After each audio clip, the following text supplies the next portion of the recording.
Libro de Marcos, capítulo 10. Vamos a estar leyendo a partir del verso 37.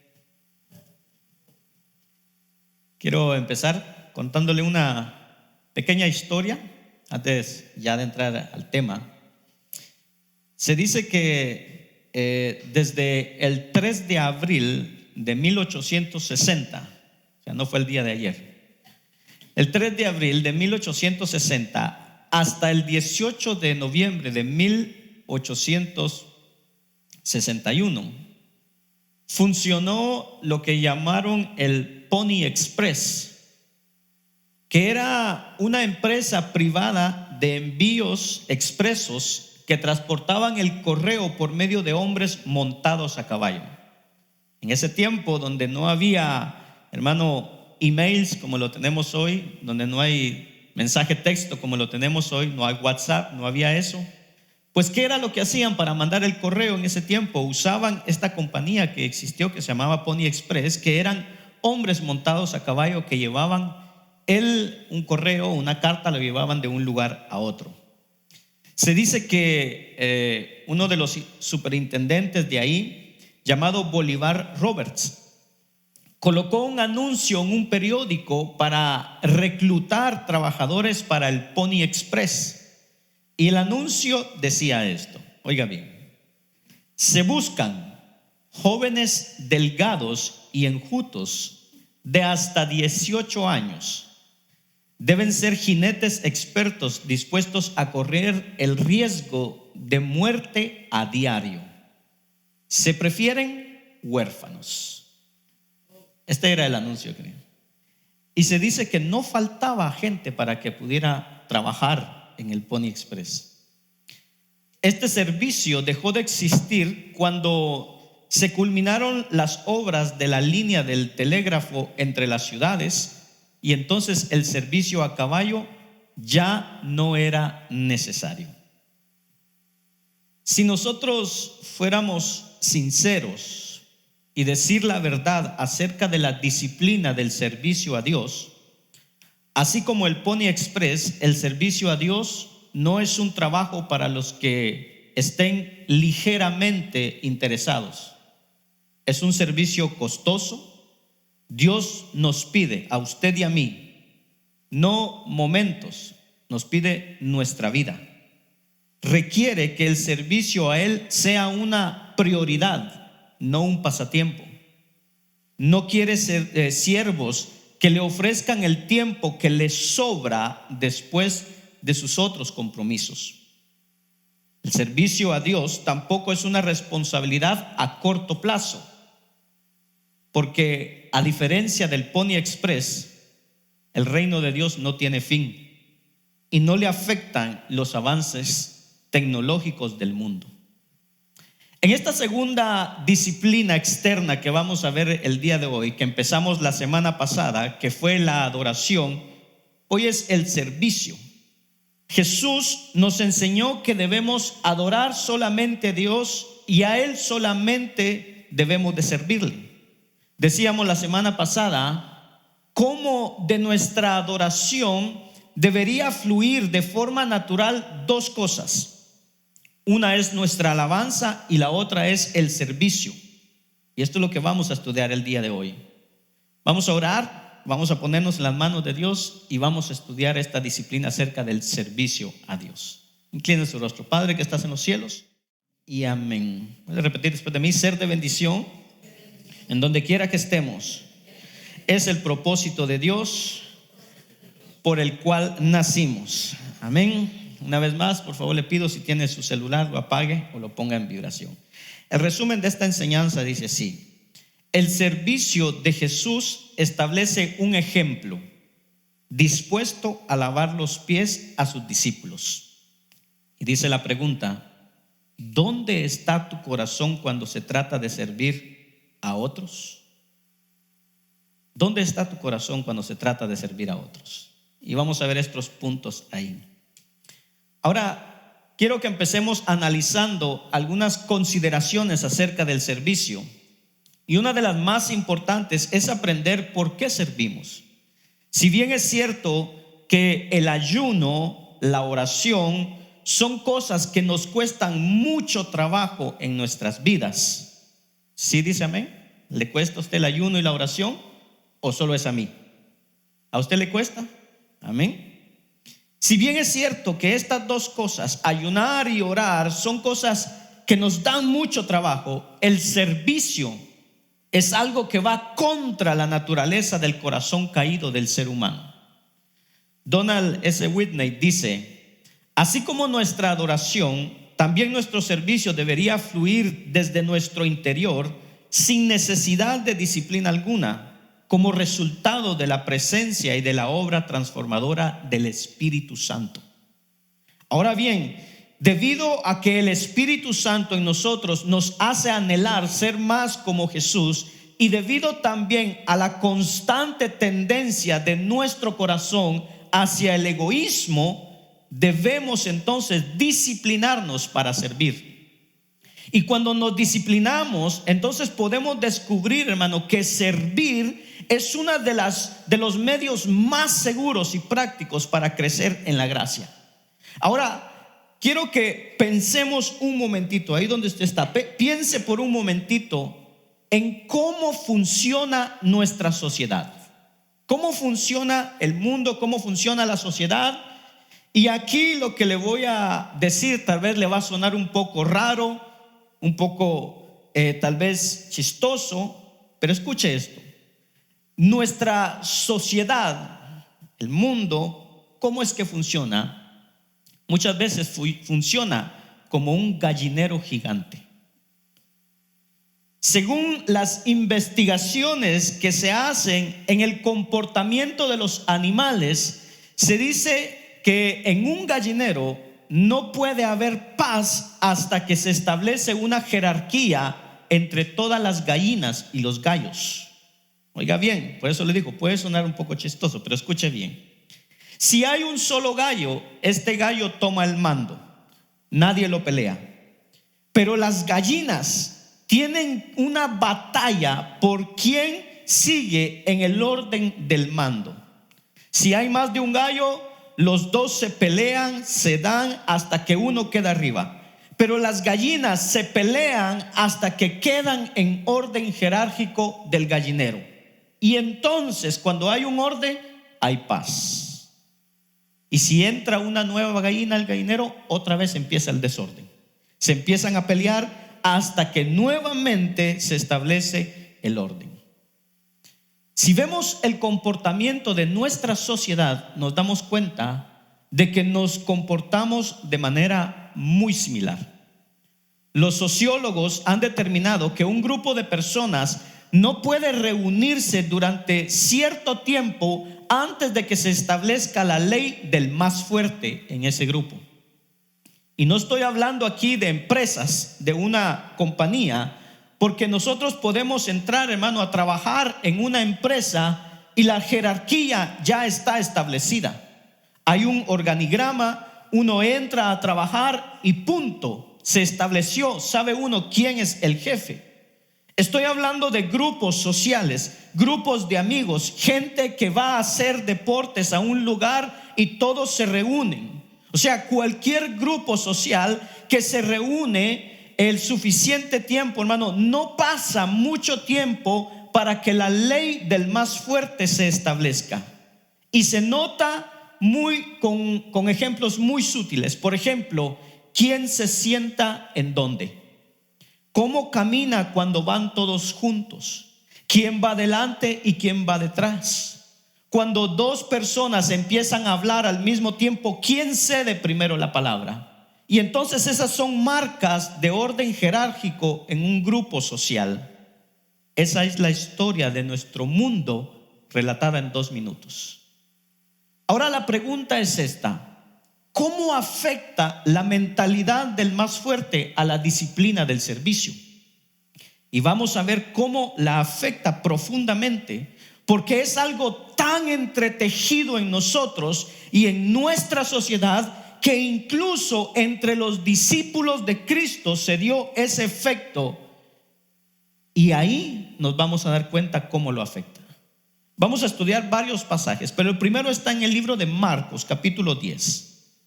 Para que entendamos un poco de qué se trata este versículo 37, los pongo en contexto. Jacobo y Juan son dos discípulos que estaban muy cercanos a Jesús. Jesús tenía como 72 personas que se consideraban seguidores de él, que iban para todos lados con él.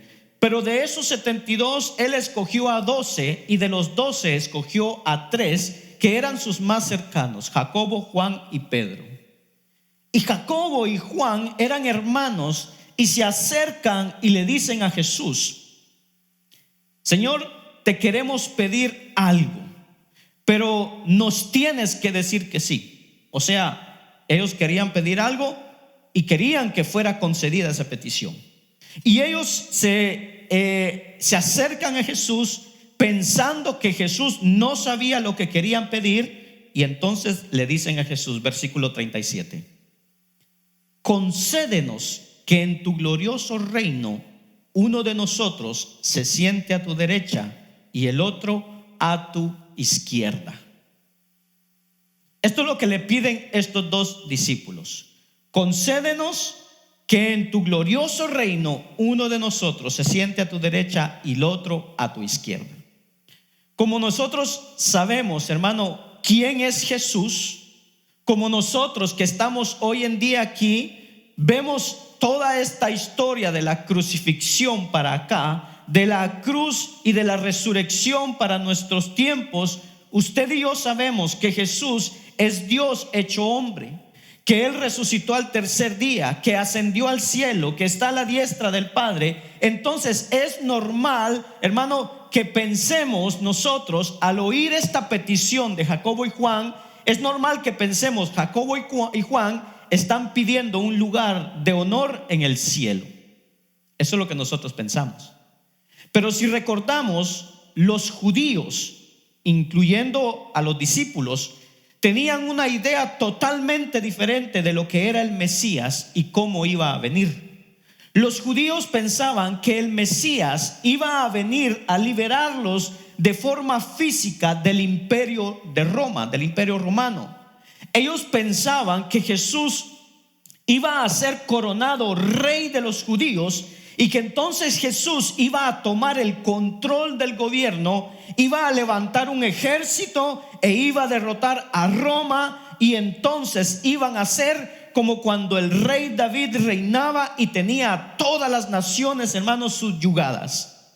Entonces, si entendemos esto, vemos que Jacobo y Juan no estaban pidiendo un lugar de honor en el cielo, sino que estaban pidiendo un lugar de honor en el gobierno que ellos pensaban que Jesús iba a imponer. En otras palabras, le estaban diciendo a Jesús: cuando tú llegues al poder, nosotros queremos estar sentados junto a ti. Querían un puesto.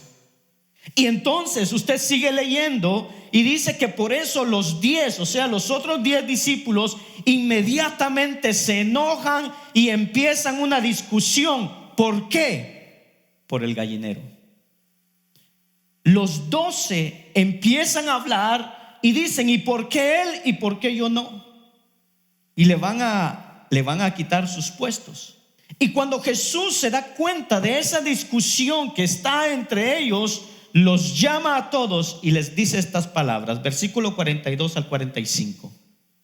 Dice así: así que Jesús los llamó y dijo: como ustedes saben, los que se consideran gobernantes de las naciones oprimen al pueblo, y los altos oficiales abusan de su autoridad. Pero entre ustedes no debe ser así. Al contrario, el que quiera hacerse grande entre ustedes deberá ser su ¿qué? Servidor. Y el que quiera ser el primero deberá ser ¿qué? Esclavo de todos. Porque ni aun el Hijo del Hombre vino para que le sirvan, sino para servir y para dar su vida en rescate por muchos. Y aquí necesitamos entender muy bien lo que está diciendo Jesús, porque hay gente, hermano, que trata de interpretar estos versículos diciendo que Jesús está eliminando los conceptos de liderazgo y autoridad, pero no es lo que Él vino a tratar de eliminar esas cosas. Hermano, la sociedad no podría funcionar sin lo que es el liderazgo, sin esos conceptos. De hecho, aún entre Jesús y sus discípulos estaba muy claro quién era el líder, quién era el que dirige, quién es el que tiene la autoridad, quién es el que sabe más. De manera que el asunto no es que Jesús vino a eliminar esos conceptos, sino que vino a redimir los conceptos de liderazgo y de alguna manera reordenar las líneas que nosotros le ponemos a la autoridad de una persona. Jesús jamás enseñó que todos tenemos la misma autoridad. De hecho, Él enseñó de una genuina autoridad espiritual y que esa muy pocos la tienen. Pero esa autoridad de la que Jesús habló no es la que procede de la ley del más fuerte. Y debemos entender esto porque entonces nos damos cuenta cómo las enseñanzas de Jesús eran radicales, eran contrarias a lo que el mundo pensaba. O sea, Él vino a transformar la manera en que nosotros interpretamos esos conceptos de liderazgo y autoridad. Entonces, Él no vino a invertir la ley del más fuerte, vino a eliminarla.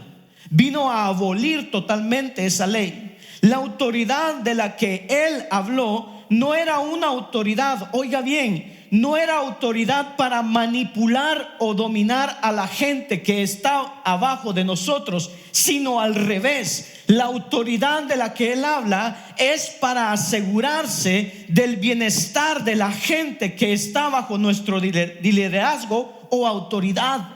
Él nos enseñó que la manera de hacer eso de la mejor manera posible, es decir, el mejor líder, el mejor jefe es una persona que no manda, sino que sirve, que le sirve a la gente que está debajo de ellos, bajo su autoridad.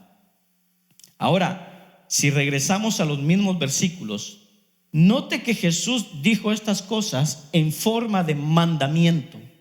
Versículo 43 dice: entre ustedes no debe ser así. Esto no fue una sugerencia.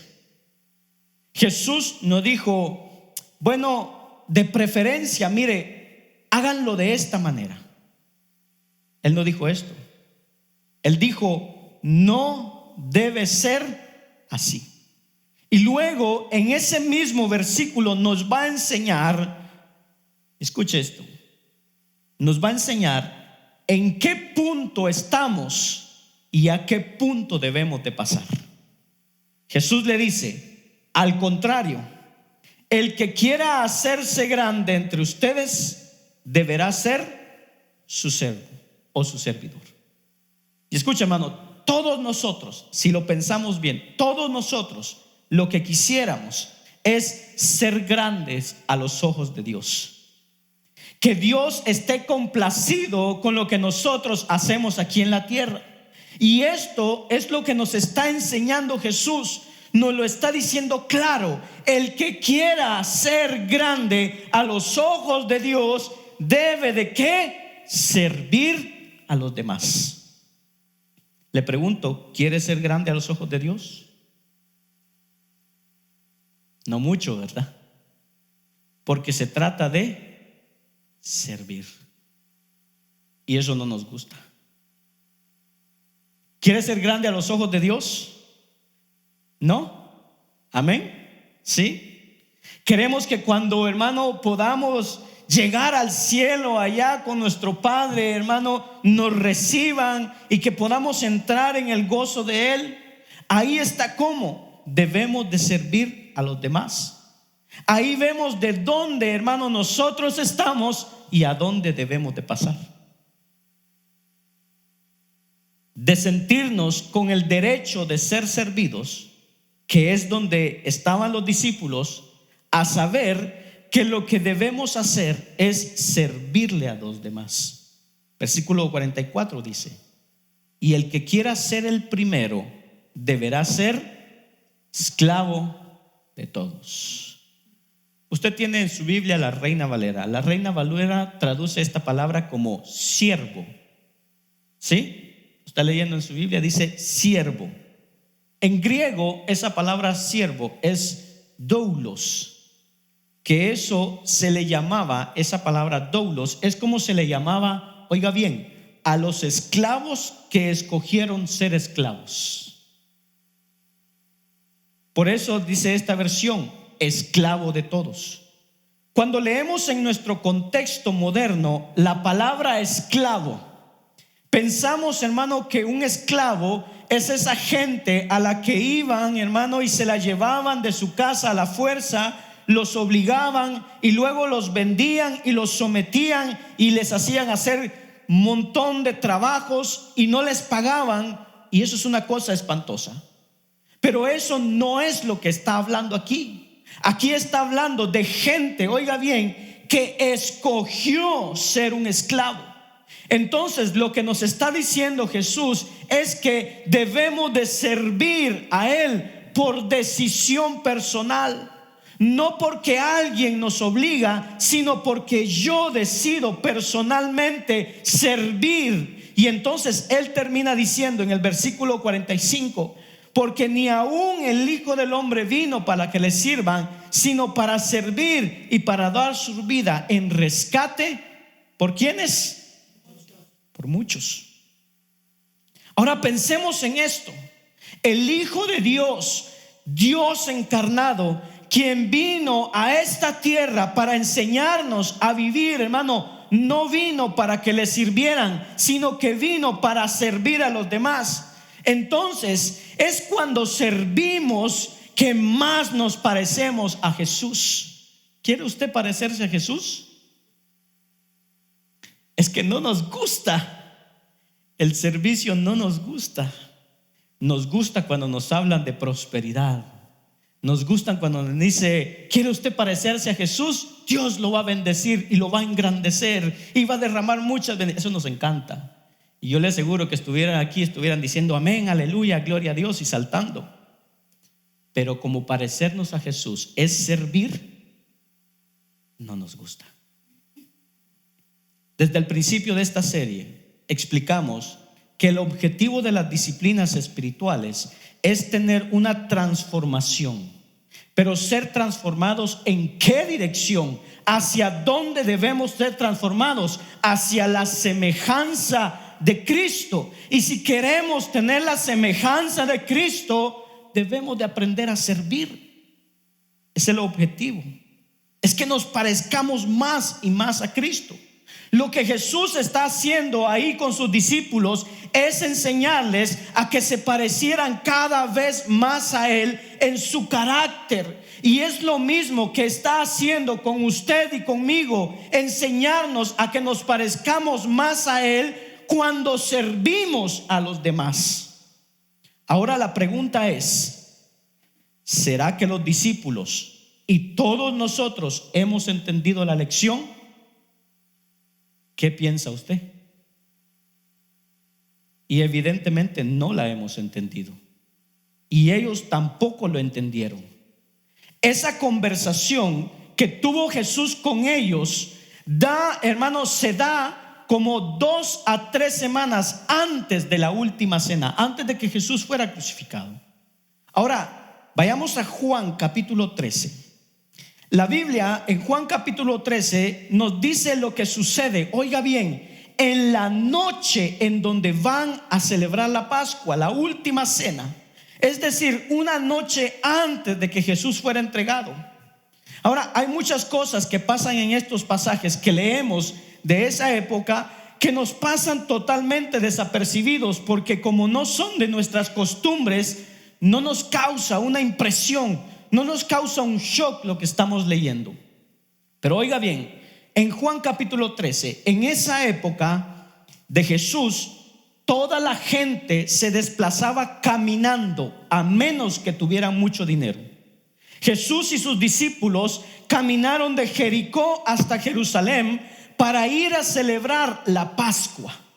Entonces ellos normalmente caminaban y andaban, hermano, en sandalias. No andan como nosotros, en carro, en zapatos, no, en sandalias. Y entonces todo el tiempo tenían los pies sucios. Oiga bien, todo el tiempo que ellos andaban tenían los pies sucios. Entonces la costumbre en esa época era que cuando llegaban a una cena o a una casa, y especialmente una tan especial como la Pascua, oiga bien, un esclavo o el sirviente de más bajo nivel le lava los pies a todos los invitados. Pero cuando no habían esclavos, oiga, y no habían sirvientes, como era en el caso de Juan 13, ¿qué pasaba? En el Evangelio de Juan nos damos cuenta que Jesús manda a 2 de sus discípulos a buscar el lugar, el aposento, para celebrar la fiesta. Jesús les dice: vayan y busquen el lugar en donde vamos a celebrar la Pascua. Entonces este lugar que los discípulos encuentran es un lugar rentado, es un lugar prestado.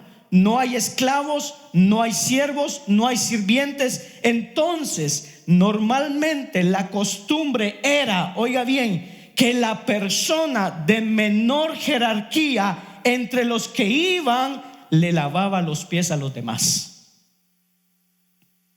¿Qué pasa? En ese momento llegan los discípulos, cuando usted lee Juan 13, y dice que todos se sientan a la mesa y nadie dice nada acerca de lavarle los pies a nadie. ¿Por qué? Porque tienen miedo. Si preguntan ¿quién va a lavar los pies? Y Jesús le dice: tú, ¿qué iba a pasar? Iba a ser el menor entre todos. Entonces, para que no sucediera eso, todos se sientan a la mesa y nadie dice nada. Todos viendo el techo, silbando como que sin nada. A ver qué pasa. Así como pasa muchas veces aquí. ¿Está sucia la iglesia? Uy, está bien sucia la iglesia. A ver quién la limpia. Y cuando Jesús se da cuenta de que nadie ha entendido la lección, Juan 13:3 dice: sabía Jesús que el Padre había puesto todas las cosas bajo su dominio y que había salido de Dios y a Él volvía. Fíjese que lo primero que nos está enseñando es que una persona, para poder servir de la manera en que Jesús sirvió, debe de tener una seguridad interna que proviene de Dios. Jesús está seguro en el Padre y dice: Jesús sabe que el Padre puso todas las cosas bajo su dominio. Entonces Él está seguro, hermano, en el Padre. ¿Sabe en quién debemos estar seguros nosotros? En Cristo, en Jesús. La Biblia nos dice que cuando estamos en Él y Él está en nosotros, hay una relación que Él tiene con nosotros y es la misma relación que tenemos con el Padre. Entonces necesitamos esa seguridad de saber que estamos en Dios y estamos seguros en Él. Y entonces dice: y que había salido de Dios y a Él volvía. Oiga, así como Jesús, cada uno de nosotros debería de saber y estar seguro a dónde vamos al terminar después esta vida. ¿Usted está seguro después de su muerte que va al cielo? No hubo muchos amenes. Hermano, ¿usted está seguro de que si hoy muere va al cielo? Hoy hacemos el llamado para arrepentimiento, porque como que no hay mucha seguridad. Escuchen, hermano, si somos conscientes de esto, entenderemos que todo lo que sucede aquí en la tierra, hermano, es una preparación de lo que va a ser la vida eterna, que es eterna. O sea, no importa, hermano, cuántos seamos aquí en la tierra y quiénes seamos hoy y cuánta gente nos admira en el cielo, eso no cuenta.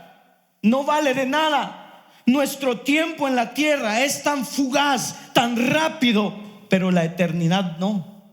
Entonces Jesús dice: pongan atención a dónde vamos a pasar el tiempo, porque ahí las cosas son importantes. Y luego continúa y empieza el versículo 4 diciendo eso. Así que, como diciendo, debido a esto, debido a que Jesús tenía la seguridad y sabe dónde va a terminar, hace lo siguiente, versículo 4. Así que se levantó de la mesa, se quitó el manto y se ató una toalla a la cintura. Luego echó agua en un recipiente y comenzó a lavarles los pies a sus discípulos y a secárselos con la toalla que llevaba a la cintura. Oiga bien, Jesús está realizando la tarea que está reservada para la gente de más bajo nivel. Y escucha, hermano, todos nosotros, oiga bien, cada uno de los que estamos aquí, espero que todos nosotros hemos leído ese versículo muchas veces, hemos escuchado de ese versículo, y la realidad es que no nos causa ninguna impresión de que Jesús haya lavado los pies a sus discípulos, porque no estamos conscientes de lo que está pasando ahí, hermano, socialmente. Porque si pudiéramos ver, hermano, la reacción de los discípulos, ellos sí estaban sorprendidos de lo que estaba pasando. De hecho, en otro evangelio nos dice que en la misma última cena estaban los discípulos discutiendo en quién iba a ser el mayor de ellos. Ahora yo me pregunto, ¿cuánto tiempo tardó desde el momento en que Jesús, hermanos, se paró y empezó a lavarle los pies a los discípulos y que todos se quedaron callados? Todos internamente pensando, ¿qué está haciendo? Él es el maestro, el rabí, ¿cómo puede él estar haciendo eso? Pero nadie decía nada. El único que se atreve a abrir la boca es Pedro. Para variar, cuando llega con Pedro, Pedro le dice, ¿tú me vas a lavar los pies a mí? Y Pedro sabe y entiende cómo está el orden, que el orden está invertido, que Jesús está arriba de él y él está abajo de Jesús. Y por eso le dice, ¿tú me vas a lavar los pies a mí? Y ahí Pedro no está siendo un impertinente, realmente no comprende lo que está pasando. Al leer usted el pasaje, Jesús le contesta, ahora no entiendes lo que estoy haciendo, pero más adelante lo vas a entender. Y como Pedro todavía no entiende, le dice, jamás me lavarás los pies a mí. Y Jesús le dice, entonces no vas a tener parte conmigo, estás fuera del plan. Ponga atención a esas palabras, ponga atención a lo que Jesús le dice a Pedro. Entonces no tendrás parte conmigo, estás fuera. Y típico de Pedro, entonces le dice, entonces lávame los pies, las manos y la cabeza, o sea, báñame. Y Jesús entonces le contesta, verso 10, el que ya se ha bañado no necesita lavarse más que los pies. Le contestó Jesús, pues ya todo su cuerpo está limpio y ustedes ya están limpios, aunque no todos. Después de hacer esto, oiga bien, después de Jesús haber lavado los pies, les va a enseñar otra vez, a ver si ahora sí entienden y a ver si nosotros ahora entendemos. Dice a partir del versículo 13, les dice, ustedes me llaman maestro y señor y dicen bien porque lo soy. O sea, les acaba de terminar de lavar los pies y le dice, acuérdense de eso, les dice, ustedes me llaman maestro y señor y dicen bien porque lo soy.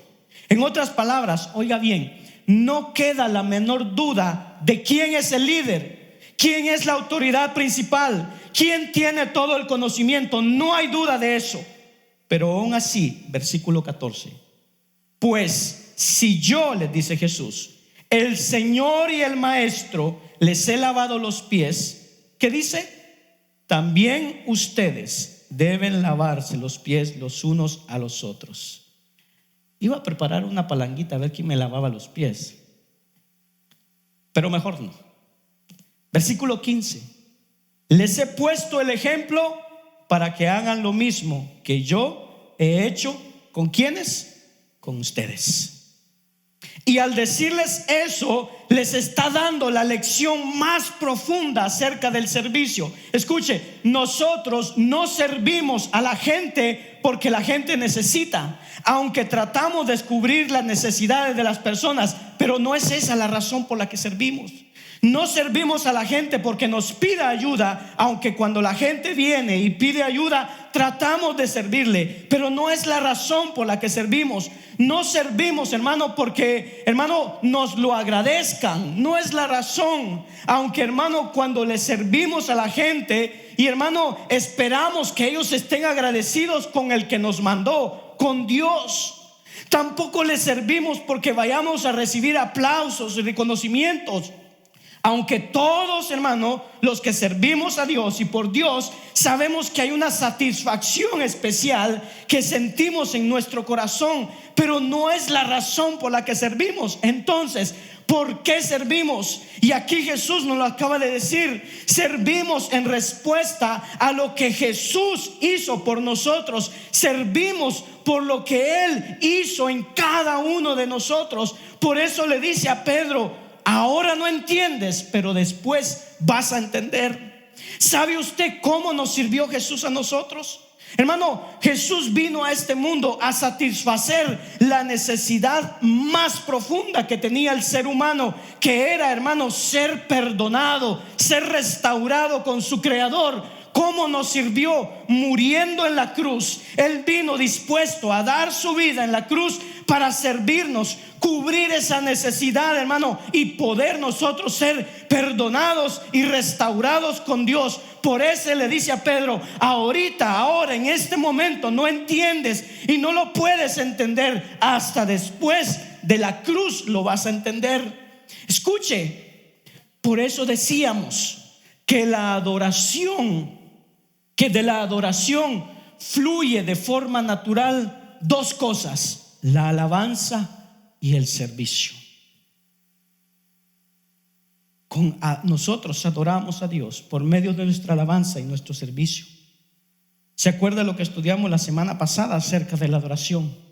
Hermano, oiga, hasta que no entendamos la majestad de Dios y lo que ya hizo por nosotros, oiga, nosotros no vamos a adorar, no vamos realmente a alabar a Dios y definitivamente no vamos a servir a Dios. Hasta que no entendamos todo lo que Él ha hecho por nosotros. Cuando eso lo entendamos, hermano, vamos a estar peleándonos aquí por servir en la iglesia. Así como le pasó a Moisés en un momento cuando pedía la ofrenda para construir el tabernáculo. Llega un momento donde Moisés les dice: ya no traigan más, ya tenemos mucho y de sobra. Así va a pasar aquí. Señor, por favor, que así pase, que en nuestros corazones se haga realidad. Ahora, ¿en dónde está el problema ahí? Que debido a que no hacemos estas cosas, oiga bien, debido a que nosotros no adoramos a Dios y no servimos a Dios, escuche, no se va a producir el fruto del Espíritu en nuestra vida. Jamás. Es crucial que entendamos la relación entre el fruto del Espíritu y las disciplinas espirituales. Al principio de este mensaje les decía que la forma en que funciona el mundo es como un gallinero. Dicho de otra manera, escuche, el enorme ego que tenemos todos internamente nos hace no querer sentirnos inferiores a los demás, y por eso no le servimos. Porque pensamos que es humillante servirles a otras personas. Y lo irónico del asunto es que es precisamente el objetivo del servicio: hacernos humildes. Hacernos humildes. ¿Sabe usted cuál es el rasgo del fruto del Espíritu que más se cultiva a través del servicio? La humildad. Y es eso precisamente lo que surge de nuestro corazón. Y la humildad, hermano, la Biblia nos dice que es necesario para nuestro caminar espiritual, porque Dios, dice la Biblia, está donde, cerca de los humildes, pero ¿qué dice? Lejos y se opone a los orgullosos. ¿Quiere usted humildad en su corazón? ¿Queremos humildad en nosotros? Sirvamos. Y el problema que es la humildad, hermano, la humildad es una de las cosas, una de esas virtudes que nunca se puede conseguir persiguiéndola. Mientras más humildes tratemos de ser, menos humildes somos. Una persona que piensa que es humilde y lo dice, está dando evidencia de que no es humilde. Si yo le digo, no, hermano, yo soy muy humilde, yo soy una persona muy humilde, ¿qué piensa usted? Mejor no me lo diga porque va a herir mi orgullo. Pero algunos pensarán, este payaso orgulloso que está haciendo ahí. O sea, la humildad no se consigue diciéndolo. Si a alguien, hermano, si a alguien le dan una medalla por ser tan humilde, no se la puede poner, porque se la quitan. Porque entonces le van a decir, y ahora estás tan orgulloso de que eres humilde. Y porque pensamos, oiga bien, y porque pensamos que no hay forma de obtener la humildad, no hacemos nada al respecto. Pero si hay una forma, si hay algo que podemos hacer para obtener humildad. Fíjese, de todas las disciplinas que hemos estudiado, el servicio es el que más conduce al crecimiento de la humildad en nuestro corazón. Cuando nosotros conscientemente hacemos algo para ayudar a una persona que lo necesita, sin esperar nada a cambio, y mejor si aún el servicio que estamos dando es anónimo. Si prestamos servicio a la gente y ni siquiera se entera de quién es, hermano, hay un cambio profundo en nuestro corazón. Hermano, escuche, hay pocas cosas que transforman, que de alguna manera disciplinan más los deseos de la carne que el servicio, que transforman esos deseos que el servicio verdaderamente anónimo, que nadie sabe quién lo hizo. ¿Por qué? Porque nuestra carne se opone a servir con quejas, pero al servicio anónimo se grita. ¿Por qué? Porque nuestra carne se esfuerza intensamente en buscar aplausos y reconocimientos. Adentro de la iglesia buscamos métodos sutiles y religiosamente aceptados para llamar la atención. Y es por eso que hay gente, hermano, que se rehúsa a servir, a menos que su servicio esté bajo la mirada de todos, bajo el reflector de todos. O sea, que todo el mundo vea que sirve, para que lo aplaudan, porque queremos el reconocimiento. Por eso hay gente, hermano, que tal vez quiere estar aquí arriba, pero que no los dejamos y se enojan. ¿Y por qué se enojan? Porque quieren recibir aplausos. Ahora, hay algunos que están aquí arriba y cuidadito los ponen a hacer algo ahí abajo porque se enojan. Pero hay muchos lugares en donde servir. Pero ¿por qué queremos reconocimiento? Porque nuestra carne quiere reconocimiento. Y es por eso, hermano, que o nos negamos a servir, nos enojamos cuando no nos dan el puesto que queremos, o nos enojamos porque nos ponen a hacer otra cosa que no sea lo que nosotros queremos. Pero ¿sabe qué sucede cuando nos negamos, hermano, a rendirnos a los deseos de la carne? Dice Pablo, estamos crucificando la carne. La estamos crucificando junto con nuestro orgullo, junto con nuestra arrogancia. Estamos siguiendo realmente a Dios. Primera de Juan, capítulo 2, versículo 16 dice: porque todo lo que hay en el mundo, la pasión de la carne, la pasión de los ojos y la arrogancia de la vida, ¿qué dice? No proviene del Padre, sino del mundo. Queremos que nos aplaudan, queremos que nos reconozcan, queremos ser llamados por nuestro nombre. Dice, eso no proviene del Padre, sino del mundo.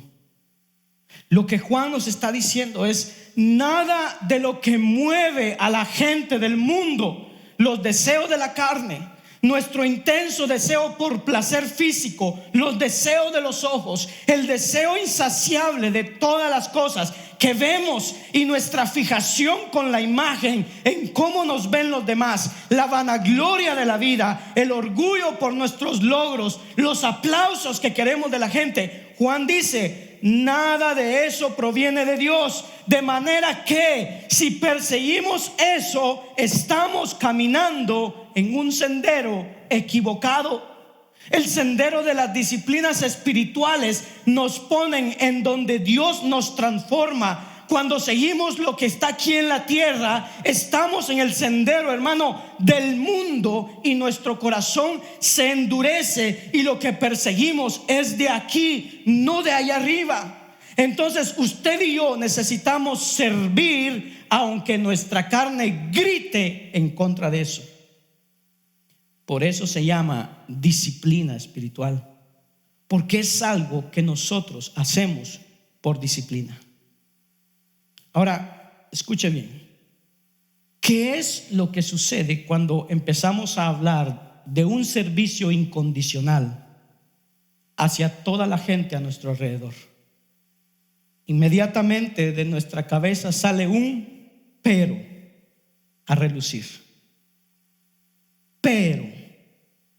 Pero ¿y si sirvo de esa manera? Se van a aprovechar de mí, me van a mirar raro, me van a mirar de menos. ¿Le ha pasado?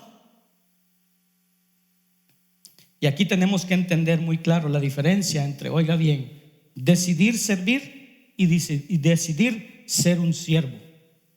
No es lo mismo. Hay una enorme diferencia. Cuando decidimos servir, dice, bueno, está bien, voy a servir. Entonces, hermano, queremos tener las cosas bajo nuestro control.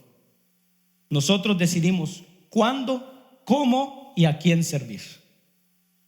Y entonces, obviamente, cuando estamos en el control de las cosas, nos va a dar miedo, nos va a preocupar de que alguien se aproveche y nos dirija y nos diga dónde, cómo y con quién. Ese es el miedo que tenemos. Pero cuando nosotros decidimos no solamente servir, sino ser un siervo, recuerde que siervo es esclavo. Entonces, cuando nosotros decidimos ser un siervo, entonces estamos renunciando al derecho de estar bajo control. O sea, abandonamos el derecho de decir a quién, cuándo y dónde lo hacemos. Y sabe que eso nos da una libertad y una paz que inunda nuestro corazón cuando decimos: yo seré un siervo. Ahora diga conmigo: yo seré un siervo. Nuevamente, yo seré un siervo.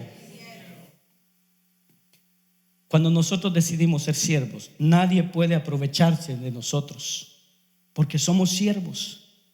Pensemos en Jesús. Y dice él que vino a servir, nos sirvió muriendo por nosotros. Y hay gente que dice: uy, a Jesucristo lo traicionaron, lo entregaron a la muerte, lo engañaron. Pero sabe que Jesús muchas veces dijo: yo entrego mi vida voluntariamente. Si nos preguntamos, ¿alguien abusó y se aprovechó de él o lo manipuló? Nadie. Porque él vino a servir, vino a morir, vino a eso. Si yo digo yo voy a servir en lo que sea, hermano, y me dicen a trapear, ¿qué respondería usted? Pues a trapear. Pero si decimos: ay, aquí me están manipulando. Pero si yo ya decidí, hermano, hacer lo necesario, ¿cómo me van a manipular? No me pueden manipular, es imposible. Por eso Pablo dice: somos esclavos de Cristo. No hacemos las cosas por las personas que están recibiendo nuestros servicios, sino que lo hacemos por lo que Él ya hizo por cada uno de nosotros. Podemos ver entonces cómo el servicio conduce a la gratitud, a la humildad y a la obediencia. Pero servir, lo que Jesús quería que entendiéramos es que servir no nos hace de menos. En Juan 13, Jesús termina esta enseñanza en frente de los discípulos. Ya le lavó los pies, ya les explicó que era darles el ejemplo, y termina diciendo dos cosas muy importantes. Versículo 16: ciertamente les aseguro que ningún siervo es más que su amo, ni ningún mensajero es más que el que lo envió. ¿Qué les está enseñando Jesús ahí a sus discípulos y a nosotros? Hermano, a que no nos dejemos engañar por las ideas de grandeza del mundo. El que verdaderamente es grande es aquel que sirve. Les dice: les aseguro que ningún siervo es más que su amo. Les está diciendo: ustedes son siervos, yo soy el amo. Ustedes no son más que yo. Dice: ningún mensajero es más que el que lo envió.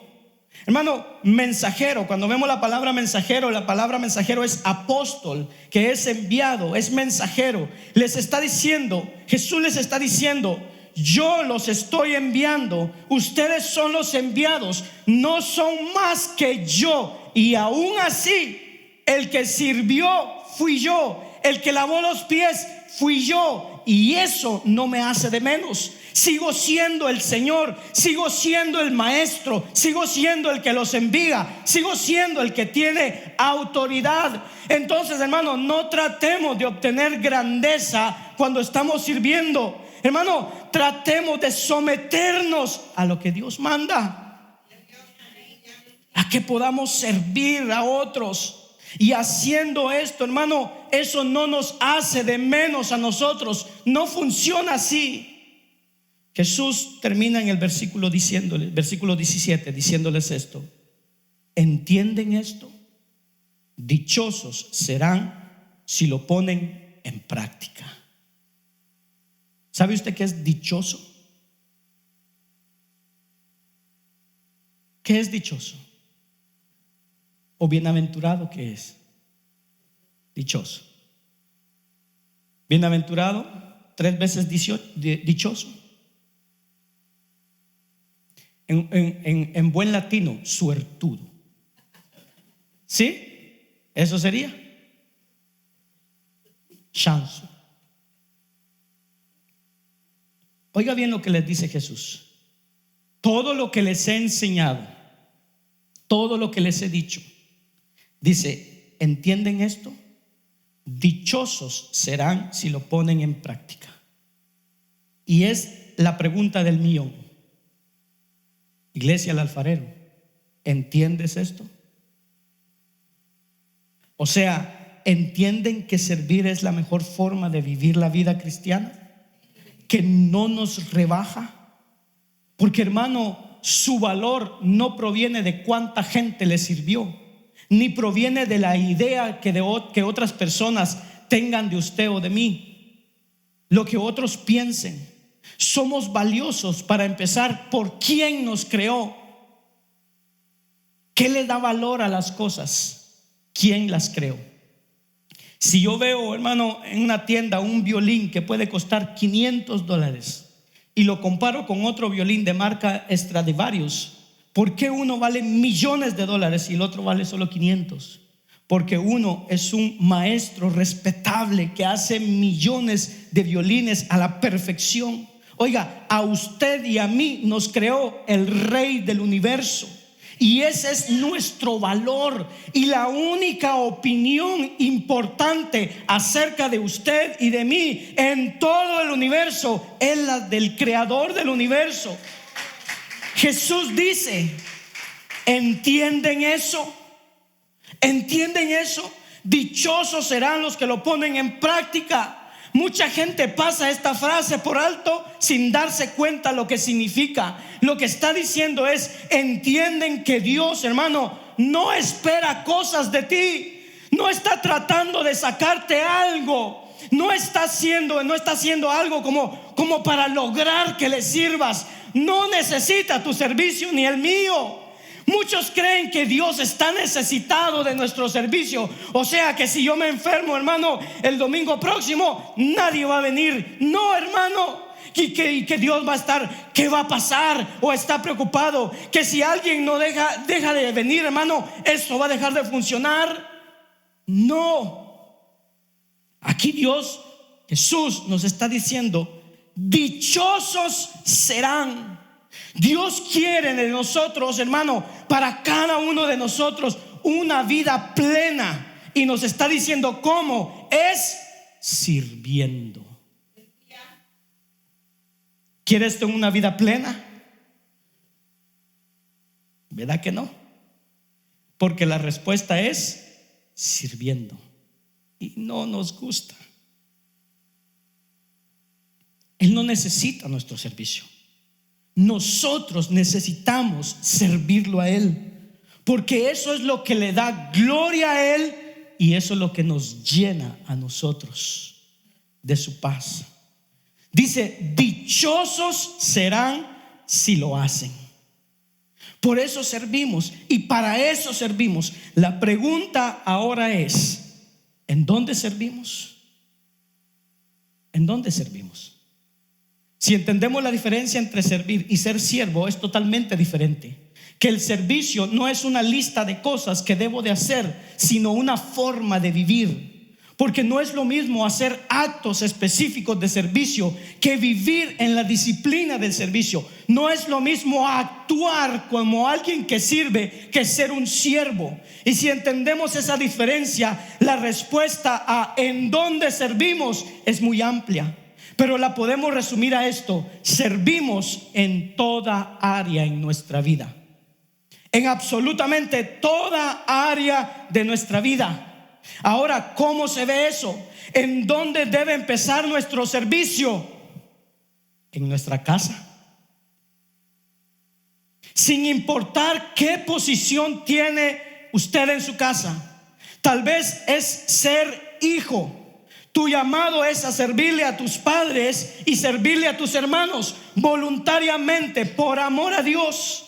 Si es uno de los padres de familia, su labor es servirle a su pareja y a sus hijos, servirles en todo momento. Y nos cuesta mucho trabajo, porque especialmente en la familia nos sentimos con derecho.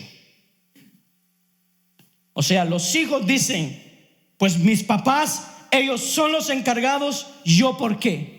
Cuando yo sea papá, entonces a mí que me toque. Pero si ellos son ahorita los padres, que ellos me sirvan a mí. A mis hermanos, ¿por qué les tengo que servir? ¿Sabe cuáles son los problemas, la cantidad de problemas que hay en los matrimonios? Porque todo el tiempo se están peleando por qué cosa le toca hacer a cada uno. Es que este no hace nada, yo lo tengo que hacer todo. ¿Por qué no disfruta servirle a su pareja? Algo que deberíamos de poner en práctica, hermano, es la ley de la reciprocidad. Entre más le sirvo a mi esposa y a mis hijos, más ellos me quieren servir. Es la ley de la reciprocidad. Yo le pregunto: ¿disfruta usted servirle a su esposo, a su esposa y a sus hijos? ¿Verdad que no? ¿Disfruta usted servirle a su esposa, a su esposo y a sus hijos? Pero recordemos, no por recibir algo que servimos a los otros. No es por eso por lo que servimos. Servimos por lo que Dios hizo por nosotros. Y si lo hiciéramos en nuestra casa, hermano, transformaría completamente nuestra casa. Es lo que Jesús está tratando de decirnos. ¿Entienden eso? Estamos aquí para servirle a todos. ¿Qué tal en su trabajo? ¿Le sirve a los otros en su trabajo?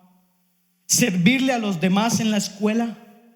¿Sabe por qué nos cuesta tanto trabajo servir? Porque pensamos que servir es igual a debilidad, que nos va a hacer como una persona débil. Pero Jesús está tratando de enseñarnos un liderazgo. Liderazgo es servicio. Y mientras más alto, hermano, nuestro puesto sea, más impactante puede ser bajo la gente que está bajo nuestro liderazgo. Hermano, le ha tocado trabajar con gente que están en puestos altos, hermano, y que se bajan a donde usted está y meten las manos en el trabajo como los demás.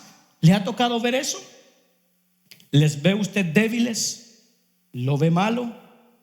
Al contrario, lo ve al revés. Se asombra, porque el que podría nada más estar tronando los dedos está ahí abajo ayudándolos. Cambia nuestra perspectiva de la gente. Estamos aquí para ser siervos. Ahora la pregunta es, ¿y la iglesia? Obviamente, hermano, está el mundo a nuestro alrededor, los amigos, los vecinos. Servirle a la gente transforma nuestras relaciones. Pero, ¿y la iglesia? ¿Qué pasa con la iglesia? Nosotros debemos de servir de dos formas, de dos tipos de servicio en la iglesia. El primero tiene que ver con nuestra forma, cómo nos hizo Dios, para qué somos buenos y nos gusta mucho hacerlo. Dios hizo a cada uno de nosotros, a cada uno de nosotros nos hizo de una forma específica para ayudarnos a encontrar en dónde servir, específicamente para eso. ¿Cuál es mi ministerio? ¿En dónde sirvo entonces? Si analizamos cómo nos hizo Dios para servir, entonces encontrar dónde servir nos va a ser muy fácil. Hay muchas áreas. La gente muchas veces nada más ve lo que pasa aquí en la iglesia, pero hay muchas cosas que se hacen, hermanos, de servicio y muchas veces ni siquiera se notan. Servimos en las misiones, servimos en las visitas a los hermanos, servimos en ir a repartir comida a los necesitados, servimos aquí. Entonces la primera es la forma, cómo Dios nos hizo. La otra tiene que ver con las necesidades de la iglesia. Si usted voltea a su alrededor, ¿qué se necesita? ¿Cómo puedo ayudar? ¿Cómo puedo cubrir esa necesidad en mi iglesia? Hay gente que tiene el don de servicio, es un don espiritual, que identifican esas cosas de forma muy fácil, pero hay gente que tiene que poner un poco más de atención. Ahora, hay gente que piensa que nada más se puede servir en la iglesia de acuerdo a su forma. Hermanos, necesitamos personas para limpiar las sillas. No, mi forma es pensar, yo solo pienso. Y no. Servimos en donde se necesita también. Y debemos recordar que servir no solo significa hacer algo, una acción de servicio para cubrir una necesidad, hermano. No, hay veces que servirle a alguien significa escuchar a esa persona, poner atención. Hay gente que necesita ser confortada. Hay gente que necesita llorar con alguien. O hay gente que necesita regocijarse con alguien por una buena noticia, disfrutar de algo con alguien y les está sirviendo. Hay veces que es tomar una acción, hacer ciertas cosas dentro de la iglesia. Pero ¿sabe por qué en la iglesia nos cuesta a veces mucho trabajo servir? Porque pensamos que venimos a la iglesia a recibir. O sea, como normalmente llegamos a la iglesia en necesidad y medio rotos, llegamos y lo que queremos es recibir y recibir y recibir. Y de repente se nos olvida que si todos venimos nada más a que me den, a recibir, ¿quién da? ¿Quién da? Sí. Les traje una imagen y por favor no me vaya a juzgar por esto. Esa imagen se conoce como el Cristo sin manos. Por eso le dije, no me vaya a juzgar. Si lo buscan en internet, porque de repente van a decir, ya nos estamos volviendo católicos. Si lo buscan en internet, va a encontrar un montón de historias, porque varias iglesias han pirateado la historia y la hacen a su forma. Pero en realidad hubo una persona que se dio a la tarea de investigar hasta que encontró en dónde había sucedido esto. Se dice que hay una iglesia en Inglaterra, otra en Francia, en otra África, que ellos cuentan que después de un bombardeo cayó una viga y le rompió las manos a ese Cristo. Tantas historias que hay. Pero en realidad, esa estatua estaba fuera de una iglesia en San Diego, en California. En los 80, hace mucho tiempo, un grupo de vándalos dice que atacó la estatua y le rompió las manos a esa estatua, al Cristo. Entonces los líderes de la iglesia metieron la estatua a la iglesia y un artista local dice que fue a ellos, se ofreció, un escultor les dijo: yo voy a restaurar la estatua y le voy a poner de regreso las manos. Y los líderes de la iglesia lo estuvieron considerando durante cierto tiempo y después le dijeron al que se ofreció: no, ¿sabes qué? Muchas gracias, lo vamos a dejar como está. Entonces lo pusieron adentro de la iglesia y tiene una leyenda abajo que dice esto: no tengo otras manos que las tuyas. Y por esto le digo, no me vaya a tomar a mal, pero creo que ese es el mensaje que Jesús nos quiere dar. Nosotros somos las manos, hacemos parte de un cuerpo que es la iglesia. Nosotros somos sus manos, somos sus pies, somos sus ojos, somos los que llevan su mensaje, lo que Él vino a hacer. Y si usted y yo, oiga bien, no estamos dispuestos a hacerlo, hay gente que dice: si no hacemos este trabajo, entonces el trabajo de Dios no se hace aquí en la tierra. No es cierto. ¿Se acuerdan lo que le dijo Mardoqueo a la reina Esther? Le dijo: si tú no cooperas, Dios va a encontrar la manera de salvarnos de todas maneras, pero tú no vas a ser parte de eso. Y esta es la realidad. ¿Se acuerdan lo que le dijo Jesús a Pedro? Si no dejas que te lave, no tendrás parte conmigo. Si usted y yo no hacemos nuestra parte, lo que le dijo Jesús a Pedro, no tenemos parte en el reino. Necesitamos hacer nuestra parte, no porque nos necesiten, sino porque nosotros lo necesitamos a Él. Somos bienaventurados. Jesús nos mandó a hacer discípulos a todas las naciones, y lo que nos está enseñando es de la forma en hacerlo es sirviendo, ser siervos. Y ese es nuestro llamado. Cuando hay fruto espiritual en nosotros, una vida llena de amor, de gozo, de paciencia, de bondad, de amabilidad, de fidelidad y de dominio propio, es una vida, hermano, increíble, que en medio de cualquier circunstancia realmente podamos tener esas características y que salgan de nuestra vida de forma natural, no solo cuando todo está bien, sino cuando todo está mal. Pero oiga bien, ese fruto del Espíritu está totalmente conectado a las disciplinas espirituales.